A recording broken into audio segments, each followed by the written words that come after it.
ಎಲ್ಲಾರು ಅವ್ರ ಹೆಸರು ಹೇಳ್ಕೊಂಡು ಬೆಳೆದಿದ್ದಾರೆ. ಆದ್ರೆ ಈಗ ಅವ್ರು ಮೋಸ ಮಾಡಿದ್ದಾರೆ ಎಲ್ಲ ಮೋಸ ಮಾಡಿದ್ದಾರೆ. ಅವ್ರ ಹೆಸರು ಹೇಳ್ಕೊಂಡೆ ಮುಂದೆ ಬಂದಿರೋದೆಲ್ಲ. ಈಗ ಅವ್ರ ಹೆಸರು ಹೇಳಿದ್ರೆ ಸಾಕು, ಫಿಲಮಲ್ಲಿ ಥಿಯೇಟ್ರಲ್ಲಿ ಹೌಸ್ಫುಲ್ ಅಲ್ವರಾ. ನಾನು ಹೆಚ್ಚು ಕಮ್ಮಿ ಒಂದು 7th ಸ್ಟ್ಯಾಂಡರ್ಡ್ ಇಂದ ನೋಡಿದ್ದೀನಿ. ಅವ್ರೊಬ್ಬರ ಅಭಿಮಾನಿ ಬಿಟ್ಟರೆ ಇನ್ನು ಯಾರ ಅಭಿಮಾನಿ ಅಲ್ಲ. ಅವ್ರು ಹೋದ್ಮೇಲೆ ಯಾರು ಅಭಿಮಾನಿ ಇಲ್ಲ. ಈಗ ನಮ್ಗೆ ನಾವೇ ಅಭಿಮಾನಿ.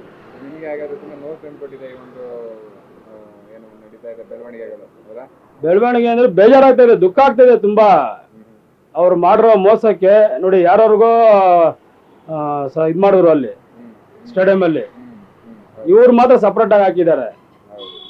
ಅದಕ್ಕೋಸ್ಕರ ತುಂಬಾ ದುಃಖ ಆಗ್ತಾ ಇದೆ ನಮ್ಗೆ. ಮೈಸೂರಿಗಿಂತ ಒಟ್ಟಿನಲ್ಲಿ ಬೆಂಗಳೂರಲ್ಲಿ ಆಗ್ಬೇಕು ಅಂತ, ಬೆಂಗಳೂರಲ್ಲಿ ಆಗ್ಬೇಕಂತ ಇಷ್ಟ ಇದೆ ನಮ್ಗೆ. ಎಲ್ಲ ಅಭಿಮಾನಿಗಳು ಬೆಂಗಳೂರೇ ಇಷ್ಟ.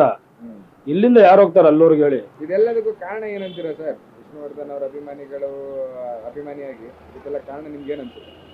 ಕಾರಣ ಅಂದ್ರೆ ಎಲ್ಲ ರಾಜಕೀಯ ಇದೆ, ಎಲ್ಲ ರಾಜಕೀಯ ಕೈವಾಡನೆ ಇದೆ ಇದರಲ್ಲಿ. ಅವ್ರನ್ನ ಸಪ್ರೇಟ್ ಆಗಿ ಹಾಕ್ಬೇಕು ಅಂತ ಮಾಡಿದ್ದಾರೆ ಎಲ್ಲರೂ.